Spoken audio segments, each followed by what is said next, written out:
ఇందాక చెప్పినట్టుగా గురుకాశీ యూనివర్సిటీ ఇండియాలోనే బెస్ట్ యూనివర్సిటీ అని ఒక పేరుంది మార్కెట్‌లో. సో, అంటే ప్రతి యూనివర్సిటీకి ఒక ప్రత్యేకత ఉంటుంది. గురుకాశీ యూనివర్సిటీ యొక్క ప్రత్యేకత ఏమిటి? కొంచెం చెప్తే గురుకాశీ యూనివర్సిటీలో ప్రతి ఒక్కటి ప్రత్యేకం. ఒకటి అని కాదు, ఈచ్ అండ్ ఎవ్రీ పాయింట్ అమ్మా అక్కడ. ఈ యూనివర్సిటీలో ఏది తీసుకున్నా అంటే ఎవరైనా వాళ్ళ యూనివర్సిటీని నెంబర్ 1 అనే చెప్పుకుంటారు. ప్రతి ఒక్కరి ఆలోచనలో వాళ్ళ యూనివర్సిటీ నెంబర్ 1. అయితే గురుకాశీని నేను ప్రతి ఒక్క విషయంలో నెంబర్ 1 అని ఎందుకు చెప్తానంటే, ఇండియాలో మనం అక్రెడేషన్స్ విషయంలో తీసుకున్నట్టయితే నాక్ని వన్ ఆఫ్ ద బిగ్గెస్ట్ అక్రెడేషన్గా అందరూ నాక్ ఉందా మీ యూనివర్సిటీకి అని జనరల్గా మార్కెట్లో మనం ఉన్న ట్రెండ్ చూస్తూ ఉంటాము.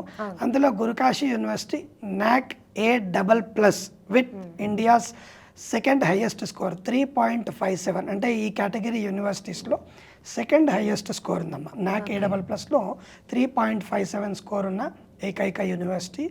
యూజీసీ కేటగిరీ 1 ఇది చాలా తక్కువ యూనివర్సిటీస్కి ఉంటుంది యూనివర్సిటీలో. ఇది ఒక స్పెషాలిటీ. ఇంతే కాకుండా అగ్రికల్చర్ బీఎస్సీకి సంబంధించి ICAR accreditation, MHRD, MNRE clearance, 32 MoUs and approvals ఉన్న ఏకైక యూనివర్సిటీ. ఇది హర్యానా పంజాబ్ బార్డర్లో ఉంటుంది. ఢిల్లీ నుంచి 4 hours డిస్టెన్స్ ఉంటుంది.